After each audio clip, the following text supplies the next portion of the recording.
Injured dog begs. Strangers for help. One man's reaction changes everything. A battered dog stumbles onto a roadside, bloodied and desperate, begging for someone, anyone to listen. People turn away, but one man decides to follow, and that single choice drags him into a nightmare far bigger than he ever imagined. Because this dog isn't just hurt, it's leading him to a secret someone tried to bury, a missing woman, a powerful enemy, and a truth dangerous enough to kill for. Now, with time running out, he must risk everything to uncover what others want silenced forever. Why did this dog refuse to give up? And what happens when one man's simple act of kindness collides with a conspiracy that could destroy them all? I'd love to know, where are you watching from? Type it down below, and while you're here, subscribe so you'll always catch the next story. The fluorescent lights of the Valley View Diner buzzed quietly in the pre-dawn darkness, casting a harsh glow across the nearly empty parking lot. Inside, the night shift was winding down, and Silas Boone methodically swept the worn linoleum floor, his movements automatic after years of practice. The sound of his broom scratching against the tiles filled the quiet space, interrupted only by the occasional clink of coffee cups and murmured conversations from the handful of late-night truckers and early-morning workers. Silas paused his sweeping when he heard a commotion near the entrance. Through the glass doors, he saw a dog stumbling across the parking lot, its gait uneven and labored. The animal's fur was matted, a mix of brown and black that might have once been handsome but now looked ragged and unkempt. As it drew closer to the diner's entrance, Silas could see blood staining its muzzle. "Someone get that mutt out of here," called out Ted, the night cook, from behind the counter. "We can't have some stray hanging around the entrance." The dog pushed through the door when a departing customer exited, its nails clicking against the floor as it limped inside. A few patrons pulled their feet up, making sounds of disgust. One trucker wadded up a paper napkin and threw it at the animal. Get out of here," shouted a woman in scrubs, waving her hand dismissively. But Silas noticed something different about this dog. It wasn't aggressive or begging for food like most strays. Instead, its eyes, a warm amber color, held an intelligence and urgency that made him pause. The shepherd mix made its way directly to where Silas stood, ignoring the other customers completely. "Hey there, buddy," Silas said softly, crouching down to the dog's level. His knees cracked as he bent, a reminder of his 55 years and too many nights spent on his feet. The dog whimpered and pressed its nose against Silas's work-worn hand. "Boone, get that thing out of here before health inspection shows up," Ted called out, his voice sharp with annoyance. Silas ignored him, gently examining the dog. Besides the blood on its muzzle, he could see cuts on its legs and a nasty gash across its shoulder. The dog kept pushing against him, then taking a few steps toward the door before looking back at him expectantly. "I think it wants something," Silas muttered, more to himself than anyone else. "Yeah, a free meal and to make a mess of my clean floor," grumbled Ted. "Chase it out already." The dog grew more insistent, grabbing the hem of Silas's janitor uniform with gentle teeth and tugging. Its eyes never left his face, and Silas felt something stir inside him, something he hadn't felt in a long time. Purpose. "It's hurt," Silas said, his voice stronger now. "Something's wrong." A few customers laughed. "Wrong with your head, maybe," someone called out. "It's just a mangy mutt." But Silas remembered another night, years ago, when everyone had told him to mind his own business. The night his wife's car had broken down on that lonely stretch of highway, and he'd been too tired, too comfortable in his routine to go pick her up right away. By the time he'd arrived, it was too late. The thought of that night still haunted him, the weight of inaction heavy on his conscience. The dog whimpered again, more urgently this time. Silas straightened up, decision made. "I'm taking my break," he announced, hanging his broom on the supply closet hook. "You can't be serious," Ted said, throwing his hands up in exasperation. "You're really going to follow some random dog? What are you, crazy?" Silas met Ted's eyes. "Maybe I am, but I'm not going to ignore someone who needs help, not again." He grabbed his worn jacket from the break room and followed the dog outside. The shepherd mix limped ahead of him, constantly looking back to make sure he was following. Through the diner's windows, Silas could see the patrons watching, some shaking their heads, others pointing and laughing. His old pickup truck sat at the far end of the parking lot, its blue paint faded and rust creeping along the wheel wells. The dog waited patiently as Silas opened the passenger door. When he turned to help lift the animal in, he was struck by the trust in its eyes. "This is probably a stupid idea," Silas muttered, carefully lifting the dog into the truck. It was heavier than he expected, solid muscle under the dirty fur. The dog settled onto the seat, its tail thumping weakly against the torn upholstery. Silas walked around to the driver's side and climbed in, the familiar creak of the door a comfort in this strange situation. The engine coughed to life on the second try, and the dog barked softly, as if in approval. "All right then," Silas said, pulling out of the parking lot. "Where are we going?" The dog pressed its nose against the passenger window, clearly alert despite its injuries. Silas turned onto the main road, driving slowly so he could follow the animal's cues. The streets were empty at this hour, the sky just beginning to lighten with the first hints of dawn. At each intersection, the dog would growl softly or bark to indicate which way to turn. They headed away from town, toward the more rural areas where abandoned warehouses and overgrown fields stretched into the darkness. Silas's hands tightened on the steering wheel. Every instinct told him this was foolish, possibly dangerous, but something stronger, something that felt like redemption, kept him going. The dog grew more agitated as they turned onto a narrow gravel road. Its tail began wagging faster, and it pawed at the window. Silas slowed the truck, scanning the darkness ahead. The headlights caught something reflecting in the tall grass beside the road. Metal guardrails, bent and broken. "What have you found, boy?" Silas murmured, pulling over and cutting the engine. The dog was already scratching at the door, whining urgently. Silas grabbed the flashlight he kept under the seat, one of those heavy-duty ones that could double as a weapon if needed. The beam cut through the pre-dawn darkness as he followed the dog, down the slight embankment. The shepherd mix moved with renewed energy despite its injuries, leading Silas through the tall grass. About 50 feet from the road, Silas's light fell on something that made his heart skip. A car rolled onto its side, nearly hidden by the vegetation. The front end was crumpled, and the windshield was spiderwebbed with cracks. "Hello?" Silas called out, his voice seeming too loud in the quiet morning air. "Is anyone there?" A faint sound answered him. Not quite a voice, but enough to send him scrambling down the rest of the way. The dog was already at the car, pawing at the driver's side door, which was now facing up toward the sky. Silas played his light over the vehicle, looking for the best way to approach. The car must have gone off the road hours ago. The metal was cool to the touch when he reached it. Standing on his tiptoes, he managed to peer through the broken window. There, suspended by her seatbelt, was a young woman. Her face was pale in the beam of his flashlight, blood matting her blonde hair. But when the light hit her face, her eyes fluttered open. "Help," she whispered, her voice barely audible. Silas's heart pounded. "I'm here," he called back. "I'm going to get you out. Just hold on." He pulled out his phone, dialing 911 with shaking fingers. While he waited for the operator to answer, he reached through the window to check the woman's pulse. It was there, weak but steady. 911, what's your emergency? I found a crashed car off Old Mill Road, about 2 miles past the industrial park, Silas reported, trying to keep his voice steady. There's an injured woman trapped inside. She's alive but needs immediate medical attention. The operator took down the details while Silas stayed by the car, talking softly to keep the woman conscious. The dog sat nearby, its tail sweeping the grass, watching everything with those intelligent eyes. "You led me right to her," Silas said to the animal during a pause in his conversation with the victim. "This is your owner, isn't it?" The dog's tail wagged harder, and it pressed against Silas's leg. In the distance, sirens began to wail. As emergency vehicles arrived, their lights painting the scene in alternating red and blue, Silas stepped back to let the professionals work. He watched as they used specialized equipment to cut through the car, carefully extracting the woman and loading her into an ambulance.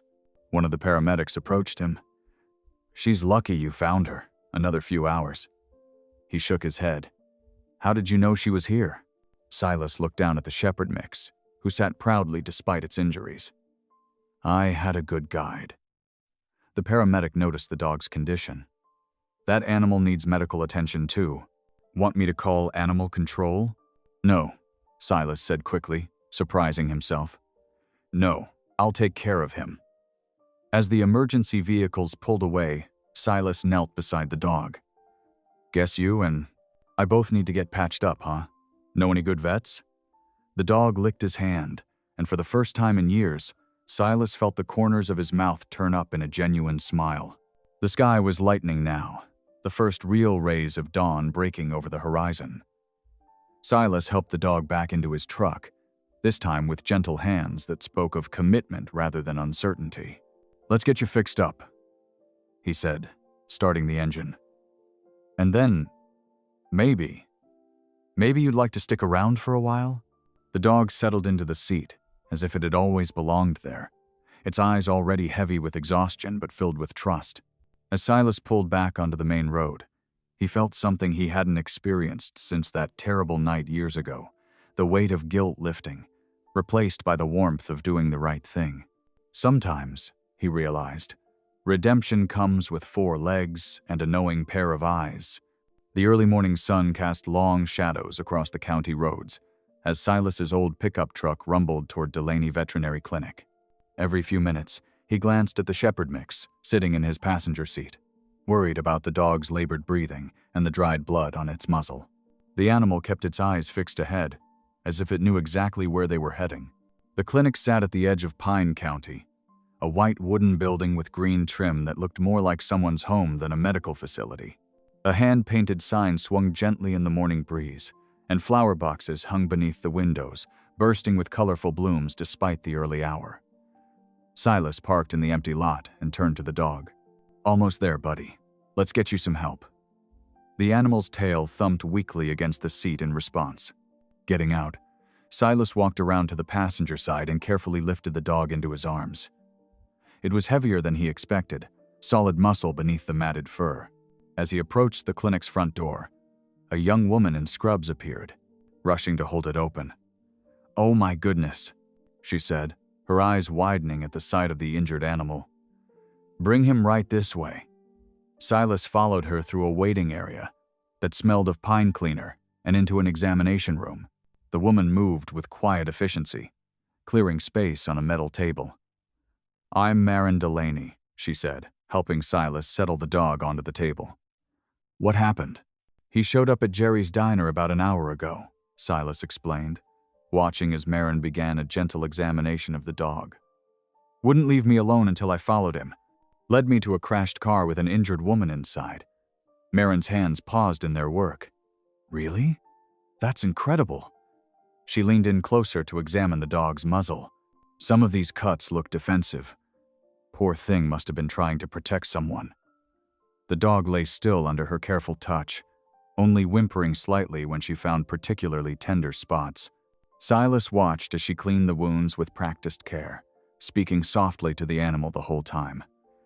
"Let's check for a microchip," Marin said, reaching for a handheld scanner. "Maybe we can figure out who this brave fellow belongs to." The scanner beeped almost immediately when she passed it over the dog's shoulders. Marin's face lit up. "Got it!" She turned to a computer in the corner, typing in the chip number. Silas moved closer, drawn by her sudden intake of breath. "What is it?" "The dog's name is Barlow," she said, her voice tense. "He's registered to Rosa Vidal." "Should I know that name?" Marin turned to face him, her expression grave. "Rosa Vidal is a reporter who went missing 3 days ago. She was investigating something at the Lockwood Quarry when she disappeared." Before Silas could respond, the clinic's front door chimed. Heavy boots clomped across the waiting room floor, and Sheriff Corbett Mays appeared in the doorway, filling it with his broad frame. His badge caught the fluorescent light as he stepped into the exam room.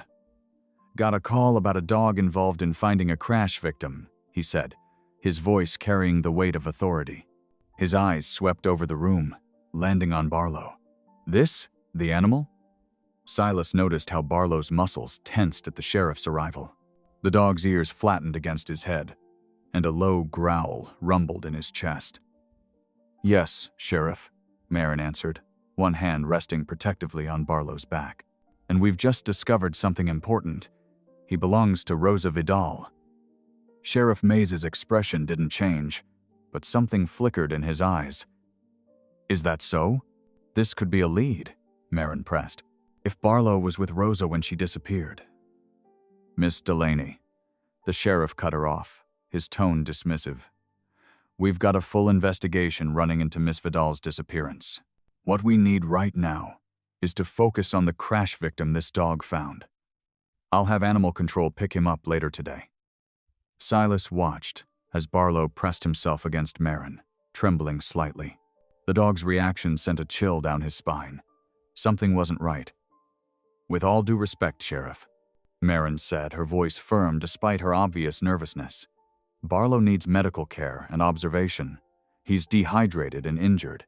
Moving him right now wouldn't be in his best interest." The sheriff's jaw tightened. "This isn't a request, Miss Delaney. That animal is now evidence in an ongoing investigation. Animal control will be here by noon to collect him." Silas stepped forward, drawing the sheriff's attention. "The dog trusted me enough to follow him to that crash site. Maybe I could—" "Thank you for your assistance this morning, Mr. Boone," Sheriff Mays interrupted, his tone final. "But we'll handle things from here." He turned back to Marin. "Noon, Miss Delaney. Make sure he's ready for transport." With that, the sheriff turned and left, his boots echoing through the clinic. In the sudden silence, Silas could hear Barlow's ragged breathing beginning to ease. Marin's hands shook slightly as she resumed treating Barlow's wounds. "Something's wrong," she whispered. Barlow was terrified of him, and the way he dismissed the connection to Rosa. Silas nodded, watching as Barlow's eyes remained fixed on the doorway where the sheriff had stood. He remembered the dog's desperate attempts to get his attention at the diner, the way he'd led Silas straight to the crash site. Dogs had instincts about people, his wife had always said that. And everything about Barlow's reaction to Sheriff Mays set off warning bells in Silas's mind. "What time did you say animal control was coming?" he asked quietly. Marin looked up from bandaging Barlow's leg. "Noon. But Silas, I don't like this. Barlow's connected to Rosa somehow. He could be the key to finding her."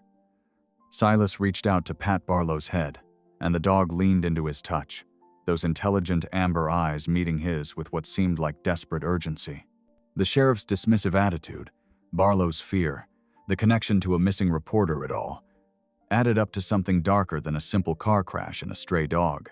"How long will it take to finish treating him?" Silas asked, an idea forming in his mind. "Another hour or so," Marin replied. "Why?" "Because I think we need to figure out what Barlow knows before animal control gets here." He looked at Marin, "And something tells me we can't trust the sheriff to do that." Barlow's tail thumped against the metal table, as if agreeing with Silas's words. Whatever the dog knew about Rosa Vidal's disappearance, Sheriff Mays seemed determined to keep it buried. And Silas, who had spent years trying to forget his own failure to help someone in need, knew he couldn't walk away this time. Marin's fingers twisted anxiously around the edge of her scrub top. "Silas, I want to help, but if the sheriff finds out..." "Sometimes doing nothing is worse than taking a risk," Silas said quietly. The words tasted bitter in his mouth as memories of another night, another chance to help someone, flooded back. The screech of tires, the crash of metal, his wife's voice calling out. He pushed the thoughts away. "I've spent 5 years regretting the one time I didn't act fast enough. I won't do it again." Barlow whined, pressing his nose against Silas's hand. The dog's amber eyes held an intelligence that seemed almost human in its desperation. "Let me get my jacket," Marin said suddenly, her voice firmer. "And I'll grab my first aid kit, just in case." 10 minutes later, they were in Silas's pickup, with Barlow in the middle seat between them.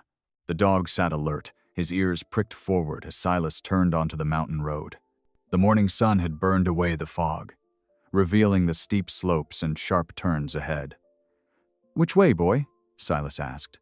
Barlow barked, lunging forward as they approached a turn that led toward Lockwood Quarry. The old mining operation sprawled across the mountainside like an open wound in the earth. The quarry? Marin frowned. Rosa was investigating Trent Lockwood before she disappeared. Something about illegal explosives and unsafe practices. Silas guided the truck higher up the switchback road. Barlow grew more agitated with each turn, whining and pawing at the window. Finally, near a particularly sharp bend, he barked urgently. "Stop here!" Marin called out. Silas pulled over onto the narrow shoulder. Before he could fully stop, Barlow was scratching at the door. The moment Marine opened it, the dog bounded out, limping but determined as he led them to the guardrail. The morning light revealed what darkness had hidden. The metal barrier was bent and twisted, with fresh scrapes marring its surface. Dark tire marks scarred the asphalt, cutting abruptly toward the rail. "Someone went through here," Silas muttered, kneeling to examine the marks. His hand shook slightly as he traced the rubber streaks. They reminded him too much of that other night, those other skid marks. Marin touched his shoulder gently, seeming to sense his distress. "Are you okay?" He nodded, grateful for her concern but unable to explain. Instead, he focused on Barlow, who was now carefully picking his way down the steep embankment below the guardrail. "Be careful," Marin called as they followed the dog. The slope was treacherous, loose rocks sliding under their feet. Thorny bushes caught at their clothes, but Barlow moved with purpose, leading them down about 30 feet to a small clearing. There, half buried in mud, they found it. A broken piece of red plastic, curved and sharp-edged. Marin picked it up, turning it over in her hands. "It's a taillight shard," she said. "Recent too, the edges aren't weathered." Barlow barked again, moving further along the slope. They followed, finding more debris, a side mirror, fragments of glass, a torn piece of fabric caught in a bush. Each piece told part of a story of a vehicle that had gone through the guardrail and over the edge. "Look at this," Silas called, holding up a small leather wallet he'd found partially covered by leaves. Inside, a press pass bore Rosa Vidal's photo. Marin's face paled. "She went off the road here, but where's her car? Where is she?" Barlow answered with another bark, more insistent now. He was moving parallel to the slope, following what looked like a trail of broken branches and disturbed earth. The dog's determination, despite his injuries, made Silas's chest tight with emotion. Here was a creature who refused to give up on someone he loved, who kept searching even when hurt and afraid. "The car could have slid further down," Silas said, scanning the steep terrain below them. The quarry's main pit was visible in the distance, a giant gash in the earth surrounded by equipment and storage buildings.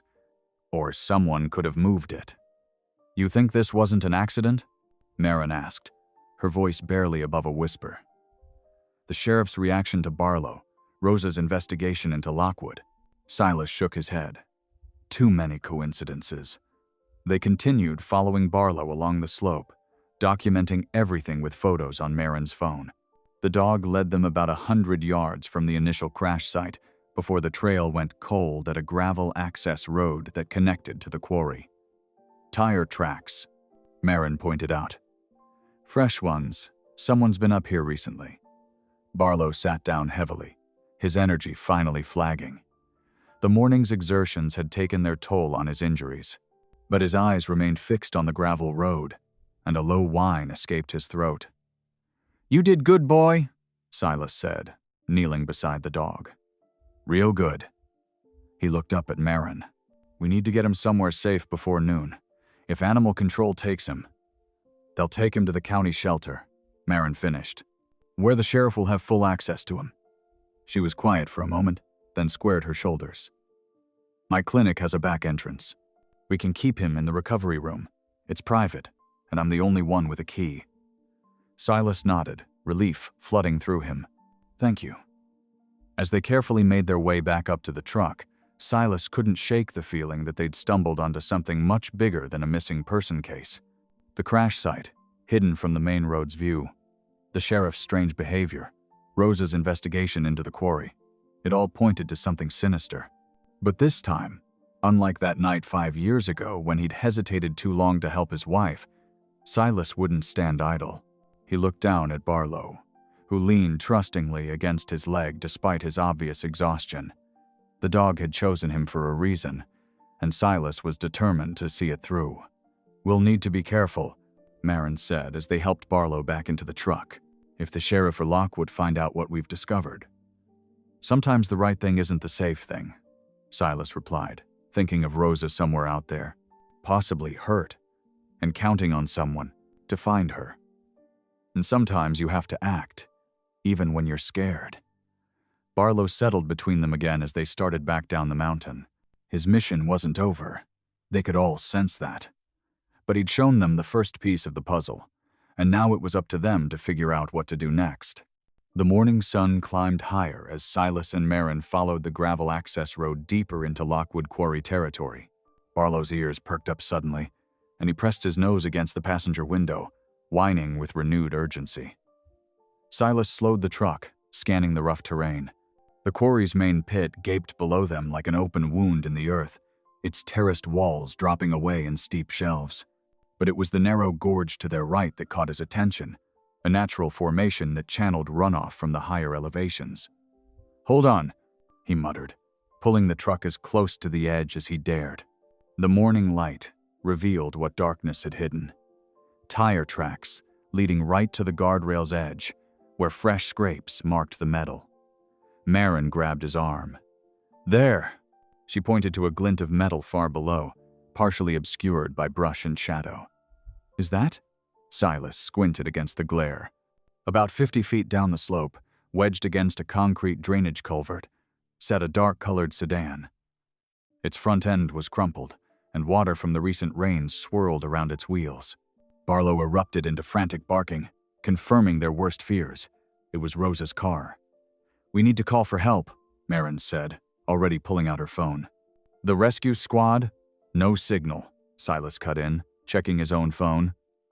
"And even if we could reach them, how long before the sheriff shows up first?"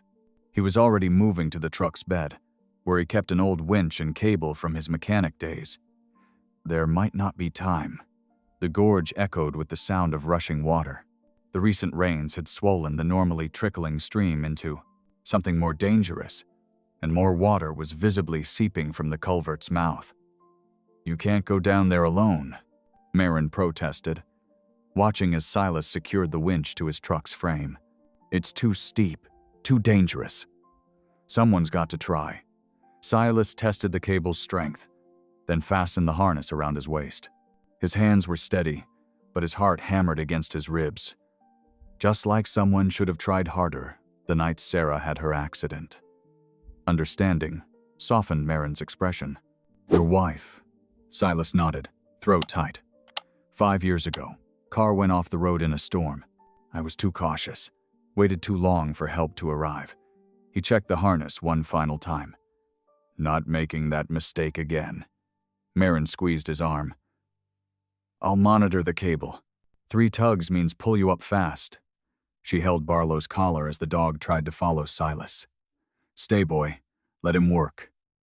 The descent was treacherous. Loose rocks skittered away under Silas's boots as he worked his way down the slope. The sedan's position became clearer. It had rolled at least once before lodging against the culvert, its passenger side partially submerged in the rising water. Barlow's desperate barking from above spurred him on. 20 feet from the car, Silas could see movement through the cracked windshield. His heart leaped. Someone was alive in there. "Rosa!" he shouted. "Rosa Vidal!" A hand pressed against the driver's side window, followed by a face, female, dark-haired, blood-streaking one temple. Her eyes were alert but filled with pain and fear. "Hold on," Silas called, picking up his pace. "I'm coming." The water was numbingly cold as he waded the final few feet to the car. The driver's door was crumpled, but not completely jammed. It took 3 hard pulls to wrench it open. Rosa Vidal looked up at him, her legs pinned under the crushed dashboard. "Who?" "Silas Boone. Your dog found me." Water sloshed around his waist as he leaned in to assess her. Situation. Smart animal. Wouldn't give up until someone followed him. Relief flooded Rosa's face. "Barlow, he made it." She grimaced as Silas tested the pressure on her legs. "They ran me off the road. Lockwood's men. I had proof, recordings of the illegal explosives they're using in the quarry. Safety violations that could have killed workers." "Your phone?" "Sheriff Mays took it." Her voice was bitter. "Showed up right after the crash, before I lost consciousness. Said he'd take care of everything. Next thing I knew, I was alone down here, water rising." The implications turned Silas's blood cold. They'd left her to drown, making it look like an accident. "We need to get you out. Can you feel your legs?" "Yes." "They're not broken, just trapped." Rosa's professional calm cracked slightly as water crept higher inside the car. "But the water's rising faster now. The culvert must be backing up from all the rain." Silas examined the crushed dashboard. The metal had buckled in a way that would require serious force to shift. He felt a moment of despair, then remembered the winch cable still attached to his harness. "Hold tight," he said, backing out of the car. "I've got an idea." Working quickly, he detached the cable from his harness and threaded it through the car's frame where the dashboard met the firewall. The angle wasn't perfect, but it might create enough leverage to lift the crushed section. "When I tell you," he instructed Rosa, "push with everything you've got." She nodded, bracing herself. Above them, Barlow's barking had grown more urgent. Silas could hear Marin shouting something, but the rushing water drowned out her words.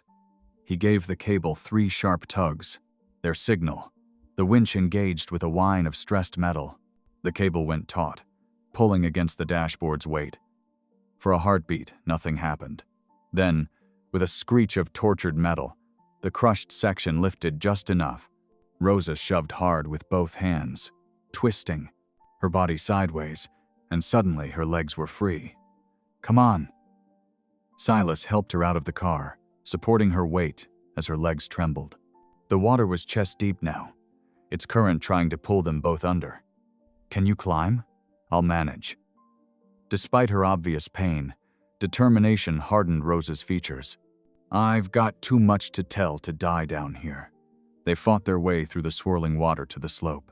Silas reattached the cable to his harness, then secured Rosa to him with the spare rope from his belt. The climb was agonizing. Every movement sent pain shooting through Rosa's battered body, and the wet rocks were treacherously slick. Barlow's barking guided them upward. Halfway up, Silas felt the first drops of fresh rain. A storm was moving in, threatening to make their situation even more dangerous. Finally, exhausted and shaking, they reached the top. Marin rushed to help them over the edge, while Barlow danced around them, whining with joy at seeing his owner alive. Rosa collapsed against the truck's wheel, hugging her dog with trembling arms. "Good boy," she whispered. "Such a good, brave boy." Silas caught his breath, watching as Marin checked Rosa's vital signs. The reporter was battered and hypothermic, but alive, and more importantly, she could testify to what Lockwood and the sheriff had done. "We need to get her somewhere safe," he said. "Somewhere they won't think to look." "My clinic," Marin replied without hesitation. "The back room where we're hiding Barlow. I can treat her there, and no one will know." Rosa looked between them, still holding her dog close. "Why are you helping me? You don't even know me." Silas thought about Sarah, about chances lost and redemption found. "Because it's right," he said simply, "and because sometimes the people everyone ignores are the ones who see the truth most clearly." They helped Rosa into the truck's cab, Barlow pressing close to keep her warm, as Marin drove them carefully back down the mountain. Silas watched the gorge disappear behind them. The rain was falling steadily now, washing away their tracks, but the truth had surfaced despite all attempts to bury it.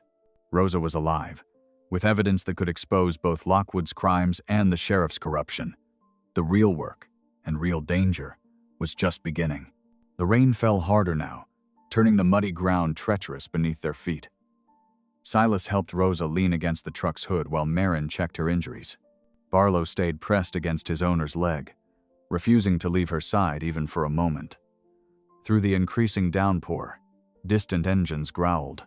Headlights cut through the gray morning, sweeping across the wet trees as multiple vehicles wound up the switchback road. "That'll be the sheriff," Rosa said, her voice tight with pain and worry.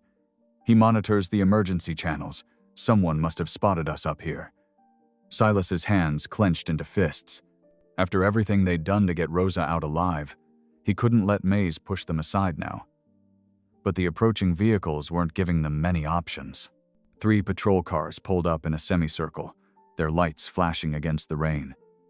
Deputies stepped out, hands on their holsters. Sheriff Maze emerged last, his face thunderous as he surveyed the scene. "Well, well," he said, walking toward them with deliberate steps. "Looks like we've got ourselves a case of criminal trespassing. This is private quarry property." "She needed help," Silas said, moving to stand between Maze and Rosa. Her car went off the road. "And you just happened to find her?" Maze's smile didn't reach his eyes. "Mighty convenient. Step aside, Boone. My deputies will handle this from here." Marin spoke up, her voice steady despite her obvious tension. "She needs medical attention, Sheriff." "I can treat her at my clinic." "County hospital's better equipped." Maze gestured to his deputies. "Get Miss Vidal into a car, and somebody grab that dog. It's evidence in an ongoing investigation." Barlow growled low in his throat, backing closer to Rosa. The sound made Silas remember how the dog had panicked at the sheriff's presence back at the clinic. Now he understood why. "Evidence of what exactly?" Silas challenged, though his heart hammered in his chest. "The way she was run off the road after recording something she wasn't supposed to see?" A dangerous light flickered in Maze's eyes. "Careful, Boone. You're already facing charges. Don't make it worse by interfering with police business." 2 deputies moved forward, reaching for Barlow. The dog's growl deepened, and Rosa's hands tightened in his fur. "He stays with me," she said firmly. "The dog goes to animal control," Maze snapped. "Standard procedure for strays involved in accidents." "He's not a stray," Marin protested. "He's registered and chipped. I have his paperwork right here." She pulled out Barlow's tags and documentation, but as she handed them to Silas, something small and metallic slipped into his palm along with the papers. Silas felt the shape through his fingers. Barlow's ID tag, but there was something odd about its weight and thickness. Understanding flickered through him as Marin caught his eye, her gaze meaningful. The tag wasn't just identification. It was a hiding place. "Everything seems in order," Silas said loudly, making a show of examining the papers while pocketing the tag. "Dog belongs with his owner." Maze stepped closer, looming over Silas. "You're not in any position to make demands. One more word, and you're under arrest. This is your last warning. Step away from the vehicle." Rain drummed on the patrol car's roofs, mixing with the sound of Barlow's continued growling. Silas felt the weight of the tag in his pocket, understanding now why the dog had been so desperate to find help. He hadn't just been leading them to Rosa. He'd been protecting the evidence she'd hidden before her accident. "Fine," Silas said, raising his hands. "No need for arrests. But Miss Vidal needs a doctor, not a jail cell. That's not your concern anymore." Maze nodded to his deputies. "Get them out of here, all of them." The deputies moved in, separating them, despite Rosa's protests. One grabbed Barlow's collar, but the dog twisted away, darting between the patrol cars. Another deputy cursed and went after him. "Leave him," Maze barked. "Focus on getting these 3 out of here, now." They were herded toward their vehicles, deputies flanking them with hands still on their weapons. Silas watched helplessly as Rosa was guided toward a patrol car, her steps unsteady from her injuries. "This isn't over," she called to Maze, her reporter's determination showing through despite her condition. "The truth always comes out eventually." "Get her out of here," Maze ordered, but Silas caught the flicker of concern that crossed the sheriff's face. Rosa knew something big enough to make a corrupt lawman nervous. As they were forced into Marin's truck, Silas felt the hidden tag pressing against his leg. Whatever evidence Rosa had gathered, it was sitting in his pocket now. The realization made him both hopeful and terrified. They had what they needed to expose the truth, but first they had to survive long enough to use it. Marin started the engine, her hands steady on the wheel despite the tension radiating from her. Through the rain-streaked windshield, Silas watched the deputies load Rosa into a patrol car. Barlow was nowhere in sight, having disappeared into the wet underbrush. "Drive slowly," one of the deputies instructed Marin. "Follow the lead car back to town. Any funny business and you'll both be in cells." They pulled onto the muddy road, falling into line behind the patrol car. In the rearview mirror, Silas could see Mays speaking urgently into his radio, his face dark with anger. "What now?" Marin whispered, keeping her eyes on the road. Silas touched the tag in his pocket, feeling the weight of responsibility settle onto his shoulders. "Now we figure out what's on this thing that's worth killing for, and we find a way to keep Rosa alive long enough to tell her story." The convoy wound down the mountain, red and blue lights reflecting off the wet pavement. Somewhere in the rain-soaked forest behind them, a loyal dog was running free, having completed his mission against all odds. The truth he'd carried was finally in hands that could use it, if they were brave enough to face what came next. Cold metal bit into Silas's wrists as the deputy tightened the handcuffs. The steel dug deeper with each rough shove toward the waiting patrol car.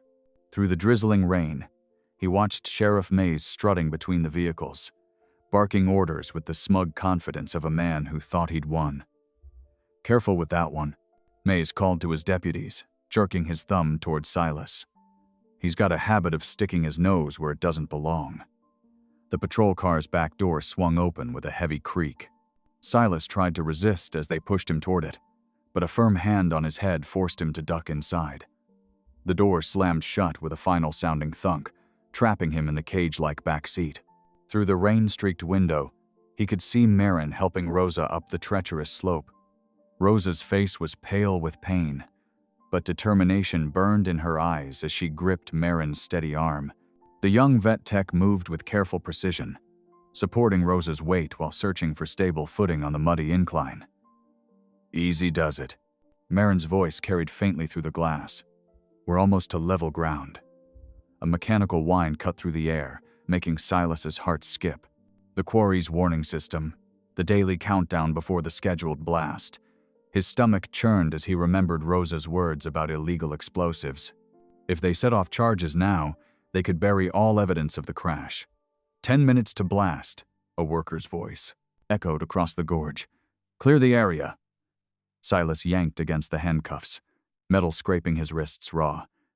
"Sheriff," he shouted through the barrier between the front and back seats. "You can't let them detonate with people still down there." Mays turned slowly, that same cold smile on his face. He walked over and leaned down to peer through the window at Silas. "Worried about something, janitor?" "The blast zone's been cleared according to regulations. Whatever else might be down there," he shrugged. "Well, that's not my concern. There's evidence of a crime," Silas insisted, pressing closer to the window. "You can't destroy a crime scene." "Crime scene?" Mays laughed. "All I see is a traffic accident that's already been investigated, and a trespasser who's about to learn a hard lesson about interfering with police business." Another warning whine split the air. 9 minutes to blast. Silas watched helplessly as Marin and Rosa struggled higher up the slope. They were moving too slowly. Even if they reached the top, the blast could still trigger a landslide. His mind raced, searching for some way to stop this. "Deputy Carson!" he called out to a younger officer passing by. "You know this isn't right. That woman needs medical attention, not a cover-up." The deputy hesitated, glancing between Silas and Mays. For a moment, doubt crossed his face. But then Mays stepped forward, his presence like a dark cloud. "Carson, check the perimeter. Make sure our uninvited guests didn't bring anyone else along." The deputy hurried away, choosing the safety of following orders. Silas slumped back against the seat, frustration burning in his chest. The hidden SD card in his pocket felt like it weighed 1,000 pounds. Useless if they couldn't get out of this alive. 8 minutes! Rain drummed steadily on the patrol car's roof as Silas watched Marin and Rosa's painfully slow progress. They were 3/4 of the way up now, but Rosa was flagging, each step more labored than the last. Marin's face showed the strain of supporting her, but she didn't falter. "Keep going," Silas whispered, pressing his forehead against the cool glass. "Please, just keep going." Movement caught his eye. Barlow had reappeared at the top of the slope. The shepherd mixed-paced anxiously, barking encouragement to his owner. Despite everything, the sight of the loyal dog gave Silas a flicker of hope. They weren't beaten yet.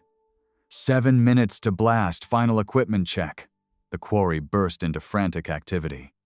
Workers rushed to secure machinery and clear the lower levels. Trucks rumbled up access roads, their backup beepers adding to the cacophony of preparation. Silas turned his attention back to Marin and Rosa, willing them to move faster. They were almost to the top now, but Rosa had gone ghostly pale. Her legs buckled, and she sagged against Marin. "I can't." Rosa's voice drifted faintly through the car window. "Need to rest." "No time," Marin answered firmly. "Lean on me. We're almost there." Barlow darted down the slope toward them, trying to help herd them upward. Marin grabbed Rosa's arm more securely, practically dragging her the last few yards. 6 minutes! Silas twisted his wrists, trying to find some give in the handcuffs. The metal was slick with rain and sweat, but it didn't budge. He looked around the car's interior, searching for anything that might help.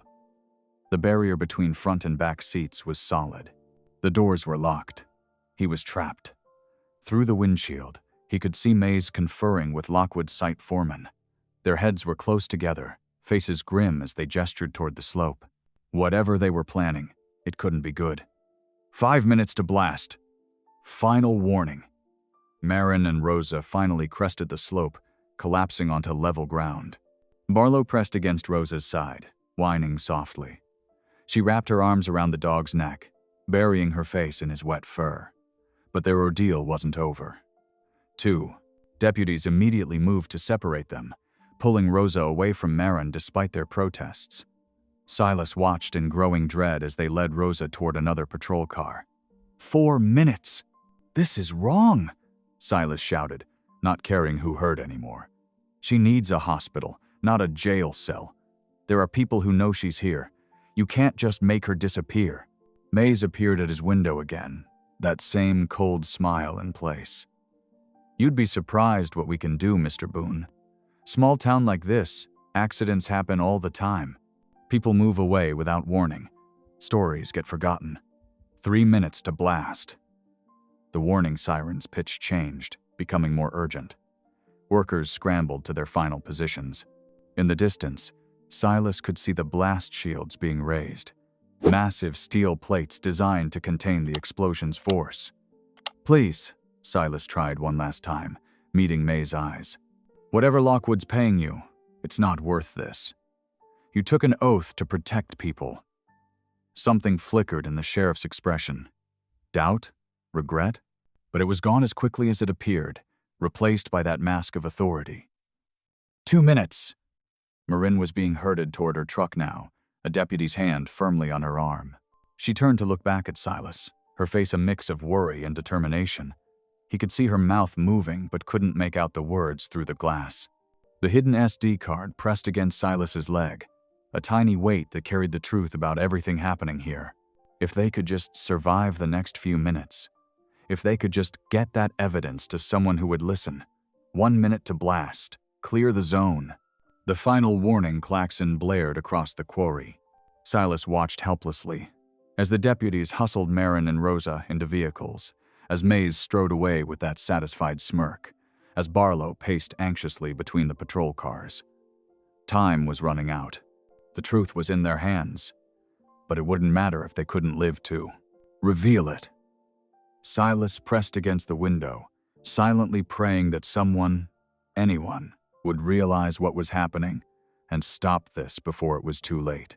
The countdown continued, each second, bringing them closer to the moment when tons of explosives would try to bury their discovery forever. 30 seconds. The deputy holding Silas shifted his weight. distracted by the urgent countdown. His grip loosened just slightly as he turned to watch the quarry preparations. For Silas, that tiny slip was all he needed. With a sudden burst of desperate energy, Silas wrenched sideways, breaking free from the deputy's grasp. His shoulder screamed in protest, but adrenaline dulled the pain. The handcuffs were still on, but his hands were in front of him now. That would have to be enough. "Hey! Stop right there!" Silas was already running, his work boots pounding against the muddy ground. His pickup sat 20 yards away, keys still in the ignition where he'd left them. Behind him, shouts and curses erupted as the deputies realized what was happening. 15 seconds! Rain pelted his face as he sprinted. His lungs burned, but all he could think about was Rosa's car in that culvert, about to be buried under tons of rock. If the loader reached its position, there would be no evidence left of what happened here. "Stop him!" May's voice boomed across the quarry. "Don't let him near that truck." Silas reached the driver's door and yanked it open with his cuffed hands. He threw himself behind the wheel just as the first shots rang out. Glass shattered as bullets punched through his back window. 10 seconds! The engine roared to life. Silas stomped the gas pedal, and his old pickup lurched forward, tires spinning in the mud before finding purchase. He yanked the wheel hard, pointing the truck down the quarry access road. Through the rain-streaked windshield, he could see the massive loader moving into position above the culvert. Its yellow bulk filled his vision as it prepared to dump its load, erasing all trace of Rosa's car below. 5 seconds! The countdown was still blaring, but Silas barely heard it now. His world had narrowed to the space between his truck and that loader. He pressed the gas pedal to the floor, the engine screaming in protest. The loader operator saw him coming. The massive machine began to turn, its bucket raising high into the air. Silas knew he had one chance to get this right. If he missed, everything would be lost. 4. His truck hit a pothole, sending him bouncing against the steering wheel. The handcuffs made it hard to maintain control, but he gripped tighter, knuckles white with determination. 3. The loader was fully facing him now, its bucket swinging like a giant metal fist. Silas could see the operator's shocked face through the cab window. 2. At the last possible moment, Silas cranked the wheel hard to the left. His pickup skidded sideways across the wet gravel, sliding to a stop directly between the loader and the culvert's edge. He'd created a barrier. They couldn't dump their rock without crushing his truck. 1. The loader's bucket swung wild, missing its mark. But as it swept past, it clipped the side of Silas's truck. The impact sent him lurching sideways as his door burst open. Before he could grab anything, he was thrown from the cab. The world spun as he tumbled across the gravel. His shoulder hit first, then his hip, each point of contact sending spikes of pain through his body. He rolled to a stop just inches from the quarry's edge, the steep drop-off yawning beneath him. Loose rocks skittered away into the void. Silas tried to push himself up, but his cuffed hands slipped in the mud. He could feel the edge crumbling beneath his feet. One wrong move, and he would plunge into the same abyss that had nearly claimed Rosa. Rain pounded against his back as he lay there, heart hammering in his chest. He could hear shouts and running feet approaching, but they seemed distant, unreal. All he could focus on was the 100-foot drop just inches away, and the thin line between survival and disaster he now balanced upon. His body ached everywhere, but he forced himself to remain absolutely still. One shift of weight, one small movement, and the loose gravel beneath him might give way entirely. The handcuffs that had helped him escape now made it nearly impossible to find proper leverage to pull himself to safety. Through the rain, he heard Barlow's frantic barking. The dog had broken free from the deputies and was racing toward him, but even loyal Barlow couldn't help him now. Silas closed his eyes, feeling the edge continue to crumble beneath him, and prayed he had bought enough time for someone, anyone, to realize what was really happening here. The massive loader's engine was still running behind him, its operator frozen in indecision. Silas's truck sat wedged across the road, battered but still creating an impassable barrier. He had stopped their cover-up, at least for now. But as the ground shifted again beneath his chest, Silas wondered if the price of that victory might be higher than he was prepared to pay. The rain-slicked gravel continued to shift beneath Silas's chest, sending more pebbles cascading into the depths below. His cuffed hands scrabbled desperately for purchase on the crumbling edge. Each movement only seemed to make his situation more precarious. Suddenly, he felt powerful jaws clamp down on his jacket. Barlow had reached him. The shepherd mix's teeth dug deep into the fabric, the dog's whole body straining backward with determined strength. Despite his own injuries, Barlow refused to let go, planting his paws firmly in the mud and pulling with everything he had. "Good boy," Silas whispered, hardly daring to breathe. "Hold on, buddy." 20 feet away, Marin struggled to help Rosa up the steep incline. The reporter's legs kept buckling, her ordeal in the trapped car having drained her strength. But Marin's grip remained steady, her face set with determination as she half-carried, half-dragged Rosa toward level ground. "Almost there," Marin encouraged, adjusting her hold around Rosa's waist. "Just a few more steps." The quarry's warning siren had fallen silent, but tension still crackled through the rain, soaked air. Heavy boots crunched on gravel as Sheriff Mays approached, his service weapon drawn and aimed squarely at Silas's back. "Let him go, mutt," Mays growled at Barlow. The dog only tightened his grip on Silas's jacket, a low warning rumble building in his throat. "It's over, Boone," the sheriff continued, taking careful aim. "Nothing personal. But I can't let this mess get any bigger. Had to be a hero, didn't you?" Silas could hear the cold certainty in May's voice. The sheriff had decided Silas would slip and fall, a tragic accident during a trespassing incident, another loose end tied up neat and clean. But Rosa had been watching this scene unfold from where she sagged against Marin's shoulder. Though exhausted and battered, her reporter's instincts blazed to life. She saw her chance to finally expose the truth she'd nearly died trying to uncover. "The evidence is already safe," Rosa's voice rang out, hoarse but carrying clearly across the quarry. "The backup memory card. It's been in Barlow's tag this whole time." May's head snapped toward her, his aim wavering slightly. Several quarry workers had gathered at the commotion, and Rosa seized the moment, forcing herself to stand straighter. "They're all watching, Sheriff," she continued, her voice growing stronger. "Your own deputies are watching. That card has everything, the illegal explosives, the kickbacks, all of it. And now, they've all seen how far you'll go to cover it up." The gathered crowd shifted uneasily. A few workers pulled out phones, recording.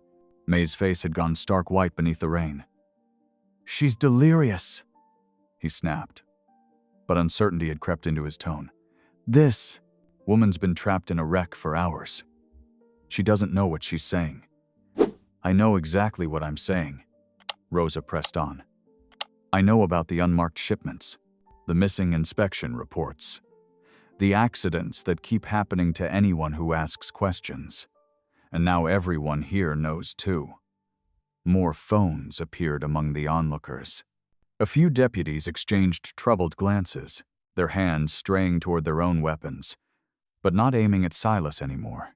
Barlow maintained his grip on Silas's jacket, but the dog's ears were pricked forward, alert to the shifting dynamics around them. The shepherd mix's amber eyes never left the sheriff, watching for any threatening move. Marin had managed to get Rosa to stable ground, but she kept one supportive arm around the reporter's waist. Her other hand held her own phone up, its camera trained steadily on May's. "Lower your weapon, Sheriff," one of the senior deputies finally called out. "This isn't right." "You're going to believe this, outsider," Mays snarled, but his gun hand had started to shake. "This troublemaking reporter and this nobody janitor?" "We believe what we're seeing with our own eyes," another worker spoke up. "What we've been seeing for years, if we're honest." The circle of witnesses had grown larger, phones recording from every angle. The truth Rosa had fought to expose was finally breaking free, spreading through every witness's lens. Silas felt Barlow's grip on his jacket shift, changing from desperate restraint to confident guidance. With the dog's help, he was able to slowly, carefully push himself back from the crumbling edge. Each movement was deliberate, his cuffed hands finding firmer ground until he could roll away from the drop. Mays watched his control, crumbling as surely as the quarry's edge. His weapon lowered inch by inch, the fight draining from his stance as reality set in. There would be no convenient accident today. No simple cover-up. The truth had too many witnesses now. 2 deputies moved forward, their faces grim but determined. "Sheriff Mays," one began formally, "I think you need to come with us." The gathering crowd pressed closer, phones still recording as the sheriff's weapon clattered to the ground. The rain continued to fall, but the air had cleared of its earlier tension. In its place was something new, the weight of long-hidden truths finally seeing daylight. Barlow pressed close to Silas's side, the dog's tail beginning to wag as Rosa limped over to join them.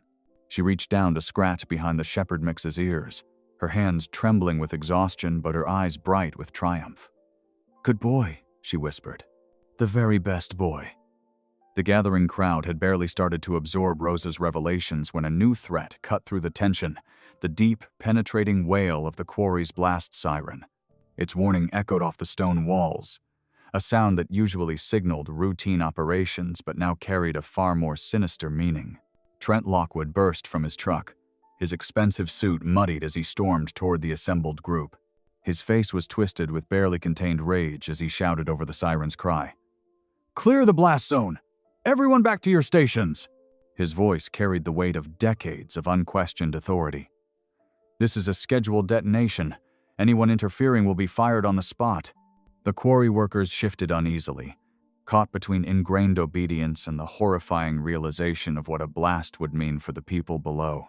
The loader operator, a weathered man named Frank who'd worked the quarry for 20 years, sat frozen in his cab, hands tight on the controls. "You can't!" Marin's voice cut through the siren's wail. She'd left Rosa's side and was running toward the blast control station, her ponytail whipping in the wind. "There are people down there! You'll kill them!" Lockwood's face hardened. "This is private property.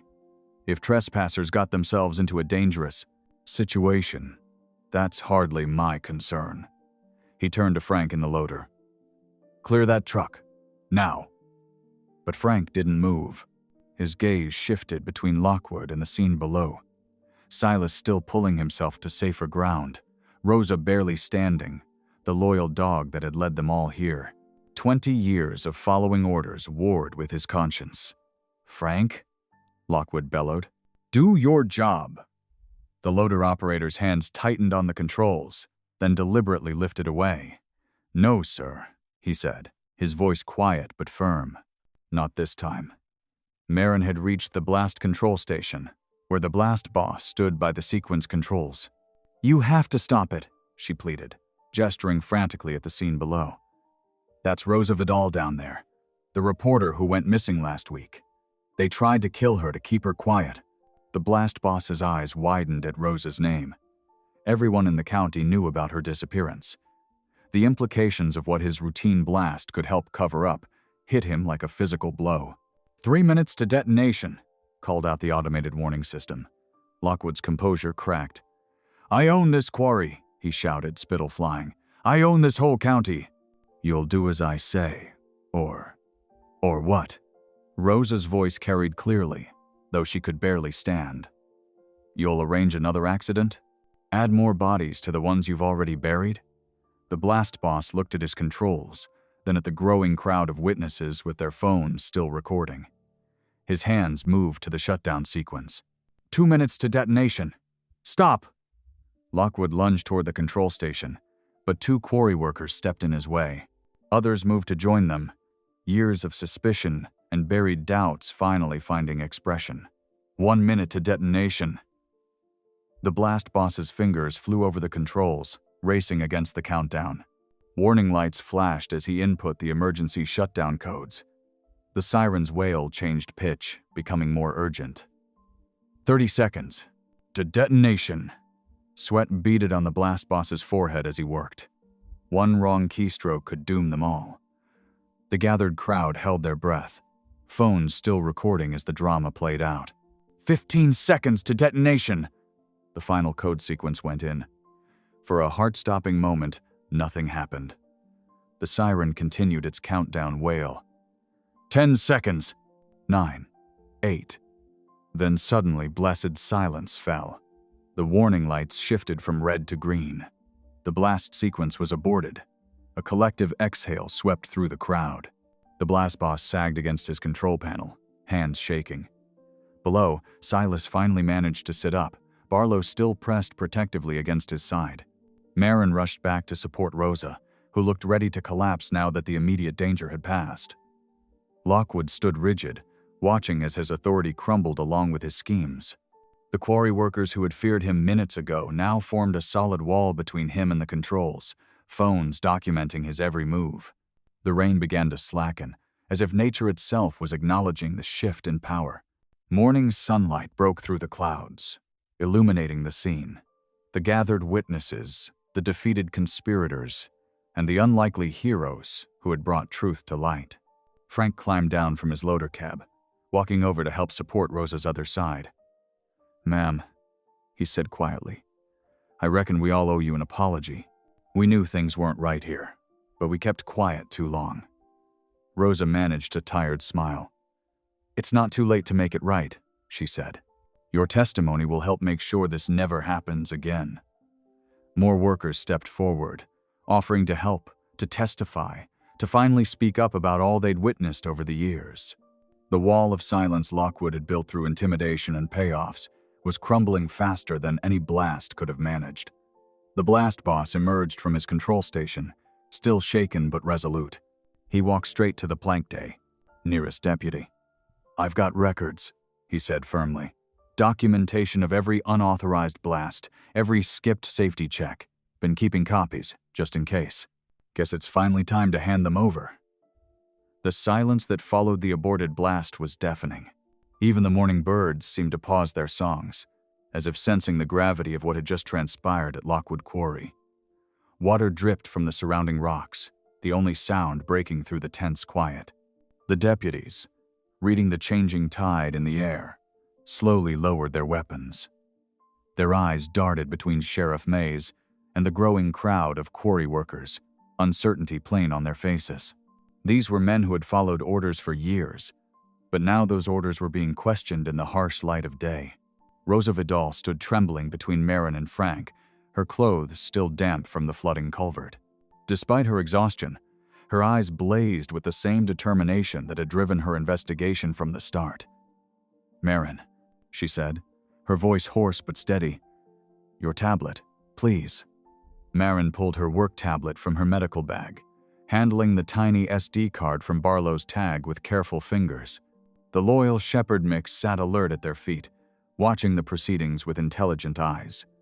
Who would have thought that this devoted animal had carried such crucial evidence all this time? "Everyone gather round," Rosa called out, her reporter's instincts taking over despite her weakened state. "You all deserve to hear this." Workers moved closer, phones still recording, as Rosa's trembling fingers inserted the card and navigated to the audio files. The tablet speakers crackled to life, and suddenly Trent Lockwood's distinctive voice filled the morning air. "Those explosives save us thousands. Who cares if they're not licensed?" "The feds care," came Sheriff May's drawling response. "That reporter's been sniffing around, Vidal. She's got footage." "Then handle it, Sheriff." "That's what I pay you for, isn't it?" Several workers exchanged knowing looks. They'd suspected these conversations happened behind closed doors, but hearing it confirmed made their blood run cold. The recording continued, damning evidence spilling into the open air. Discussions of bribes, of threatening workers who spoke up, of arranging accidents for those who couldn't be bought. With each revelation, more color drained from Lockwood's face. "Turn that off!" he shouted, starting forward, but his former employees blocked his path. The fear that had kept them silent for so long was transforming into anger. "There's more," Rosa said, her voice growing stronger. She swiped to another file. This one was from just days ago, after her initial confrontation with Lockwood. "She's got it all on video." Mays' voice crackled through the speaker. "The unlicensed explosives, the safety violations, Everything. Then we make it disappear, Lockwood replied. Along with her. Make it look like an accident. That curve above the north face, no guardrail. Perfect spot. Several gasps rose from the crowd. Frank, the loader operator, stepped forward. That's why you ordered that rush blast today, he said, voice thick with disgust. You were going to bury the whole crash site. Lockwood's face twisted. You can't prove. Yes, we can, another worker called out. Others joined in, years of pent-up testimony pouring forth. I saw them meeting late at night in the office. The sheriff made my speeding ticket disappear after I agreed to keep quiet. They told me my family would suffer if I reported the safety violations. Each voice grew stronger, bolstering the others. The wall of silence that had protected Lockwood and Mays for so long was crumbling faster than any controlled blast could manage. Sheriff Mays made one last desperate play. This is all hearsay, he blustered. You've got no proof beyond some doctored recordings. Actually, the blast boss interrupted, I've got proof.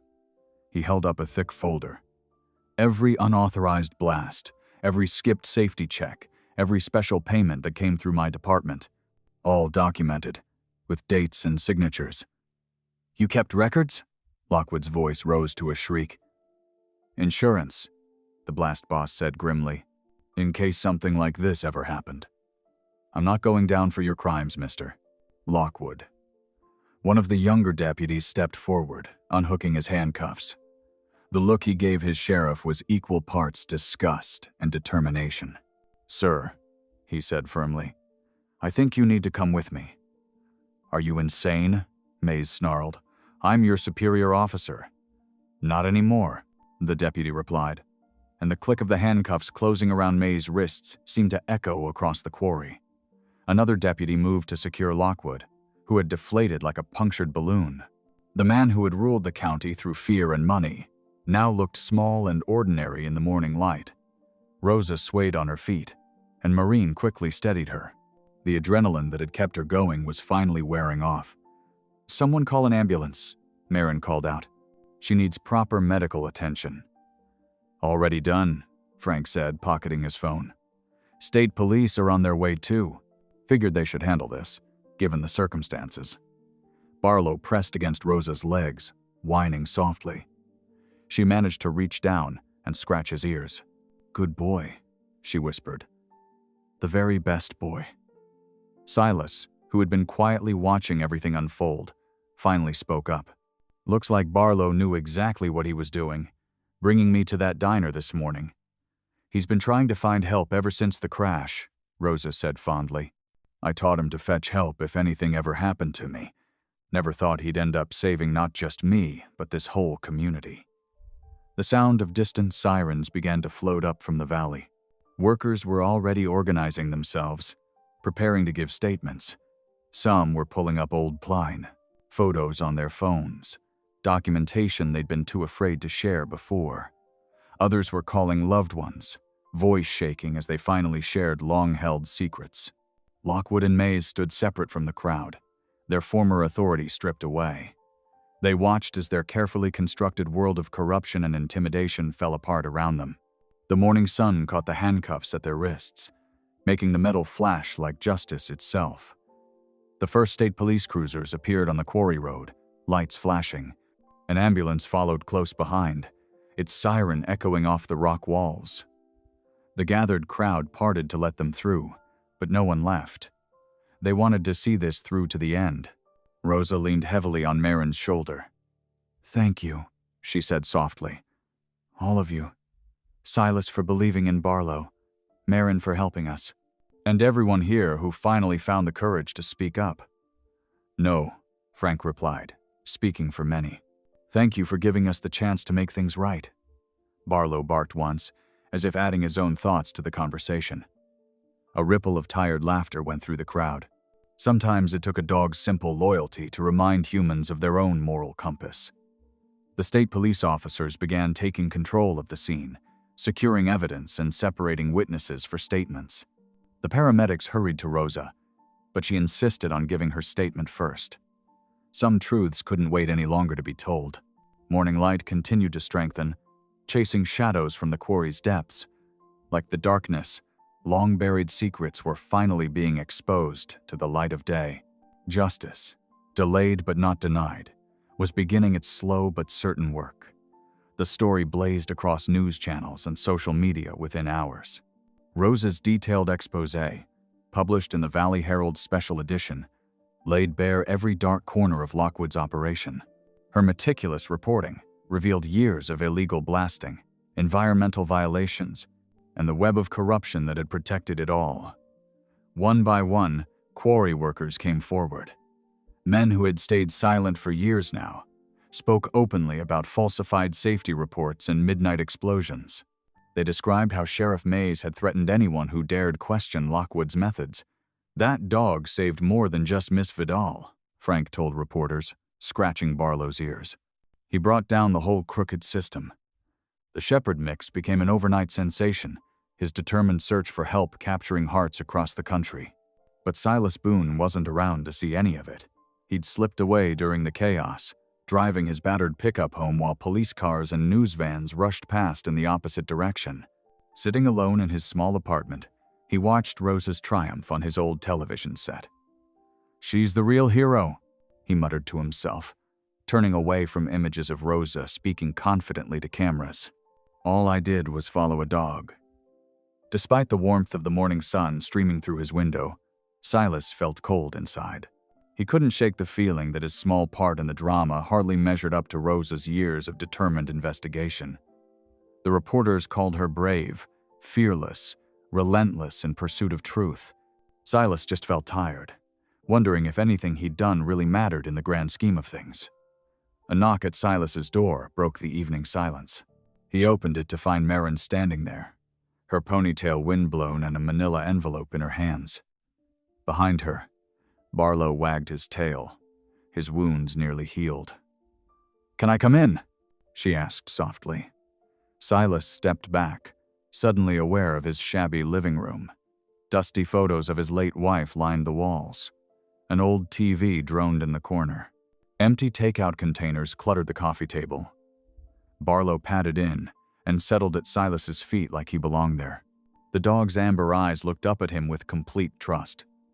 "Rosa asked me to bring these by," Marin said, pulling papers from the envelope. "She's moving to the city to work on bigger stories.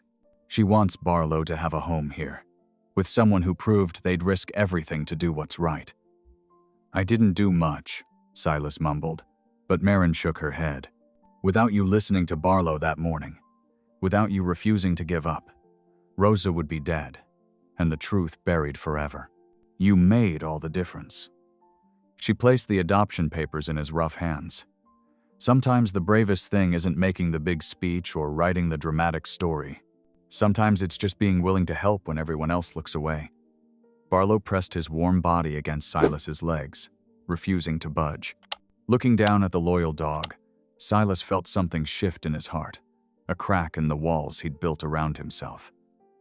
With trembling fingers, he picked up a pen and signed his name. A week later, Rosa's modest farmhouse welcomed them with the scent of fresh coffee and warm bread. She sat in a cushioned wicker chair on the wraparound porch, her injuries healing but still visible in the way she moved carefully. Barlow sprawled contentedly at her feet, his tail sweeping the wooden boards. "You know," Rosa said, watching Silas settle into a nearby rocker, "the county search and rescue team is always looking for volunteers. Someone with your instincts could make a real difference." Silas cradled his coffee mug. "I'm just a janitor." "You're the man who didn't give up when everyone else walked away," Rosa countered. "That's exactly what rescue work needs." Marin, perched on the porch railing, nodded. "She's right, Silas. You have a gift for knowing when something's wrong, and the courage to act on it." Quiet laughter rippled between them as Barlow rolled over, begging for belly rubs. The morning sun painted everything in soft gold, warming away the chill of recent memories. When Silas reached down to scratch the dog's ears, Marin's smile carried a warmth that made his heart skip. "Maybe," he said softly, meeting her gaze. "Maybe it's time to try something new."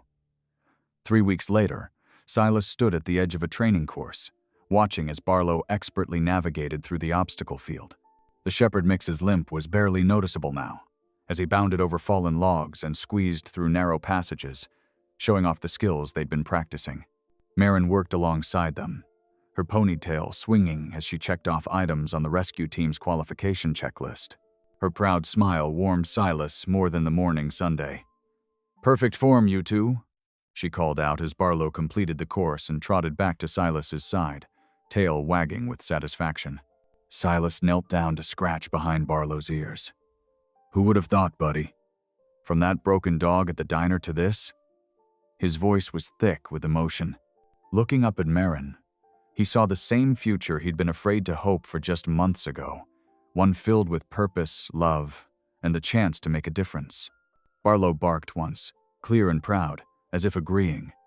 The sound echoed across the training ground, no longer a cry for help, but a celebration of how far they'd come together. Silas stood, brushing dirt from his knees, and reached for Marin's hand. His heart felt full, knowing he'd never have to face another sunrise alone. Thanks for watching. If any part of this story lingered with you, consider subscribing. I'll be here again tomorrow, sharing another tale that speaks to the soul.